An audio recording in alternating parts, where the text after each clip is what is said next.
Alright guys, Happy New Year everyone. Happy New Year viewers, subscribers. Happy New Year to all of you. Happy New Year for all of us. Welcome 2026. Yun. So, kamusta guys ang inyong New Year? New Year celebration? New Year's Eve? First 4 days or 5 days ngayon? January 5, 2026. How's your New Year so far guys? Yun. Hopefully sa ngayon medyo ano pa tayo? Yung medyo talagang ano pa?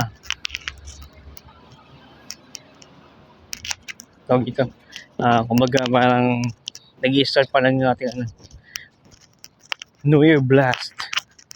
So sa iba nag-ano pa? Kumbaga naglo-loading. Nagsisimula ang taon. Yung iba medyo hindi maganda kasi may mga trahedya nangyari sa nung sa lubong. At yung iba naman dahil sa tindi ng lamig tapos pagod pa sa trabaho, yun, nagkaroon ng trangkaso, matinding ubo. So get well soon guys. Inom na kayo ng gamot as prescribed ng inyong mga doktor. So okay naman tayo guys. So far so good. Lumalaban pa rin. Laban na guys. With a prayer. Ganun mo palagi. At ganun naman talaga dapat. Despite of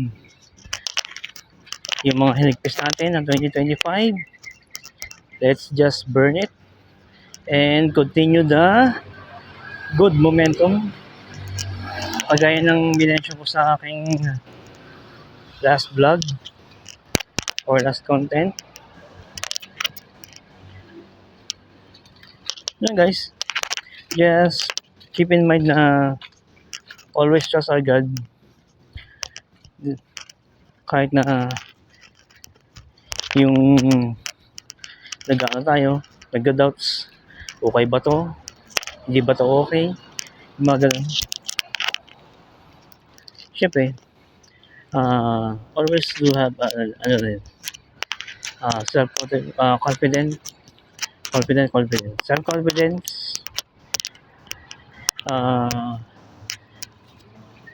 Di mas, self-confidence, itatak natin sa ating isip na kaya natin to. Yes, with the famous Bible verse, Philippians chapter 13. I can do all things through Christ who strengthens me. Yun. That's the best.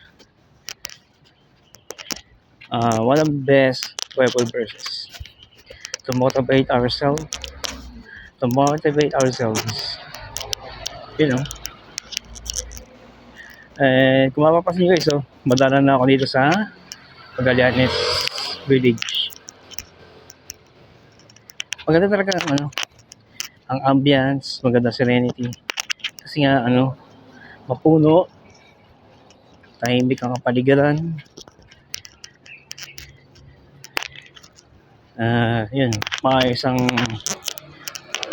daanan. Yung sinayaw ko yung lugar ko. Marami na kasi tao. Di natin alam kung yung mga nasa sagap ng video natin natutuwa or naiinis. Kaya, dito tayo sa Magallanes. Pag hindi tayo sa Magallanes, doon tayo sa ating bahay. So, Okay lang po guys ang ating New Year. So far so good. As I mentioned a while ago nga, uh, yung iba nag-ano pa, nag-loading pa yung ang New Year blast. Pero okay na yun kaysa sa puro hindi maganda nangyayari. So let's just always say a prayer when we woke up. Say a prayer sa mga gagawin nating hakbang. Ask guidance. Ano ba? Ask guidance, ask a motivation, you know. And yun nga, always do good guys. Kahit na hindi maganda yung pagtato sa atin ng nakakasalamuhan natin tao, hayaan nyo na lang.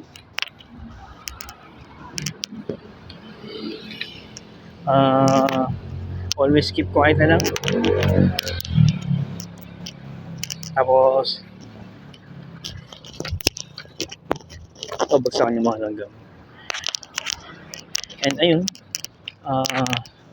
piliin na lang natin na tumahimik. Tapos hingilan ng malalim. And then focus lang sa ating mga ginagawa. Kaya dito guys, Magallanes. Ayun si Taho.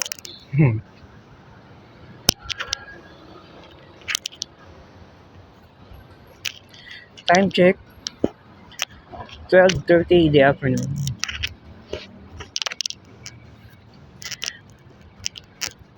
Kaya lang, walking habit lang tayo guys. And ayun, nag-iba naman na aking schedule na aking trabaho. Alas hindi na ako alas 12. 11 PM ng gabi. Alis parang ito. Real time yung pasok ko. Pasok sa within day. Ang hirap pang alas 12 ng ating gabi ang pasok. Yun nga, isa rin sa dahil hindi ako nakapag-create ng content kasi may pasok ako. May pasok ako ng December 1, 12 AM. Yung sa Lubong. Ganun din yung Pasko. May pasok ako ng Pasko. Yung Noche Buena ng 24. So, may pasok ako ng 25.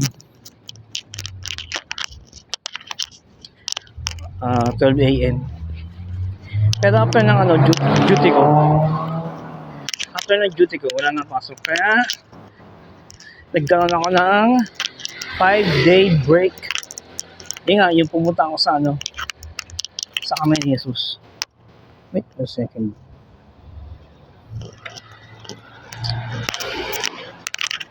Kaya, yun, malaking tulong yung aking pagpunta doon. Kumbaga yung aking commitment na matagal ko nang inaasam-asam ay napulpin na ni Lord.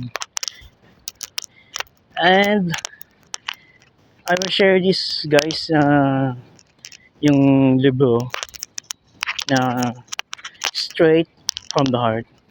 So lalagay ko na sa screen. Yan. Maganda siya guys. Nakakapag dagdag siya ng alakasan ng ating pananampalataya.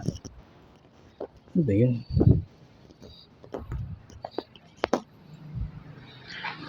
Nakakadagdag siya ng ating pananampalataya. Tapos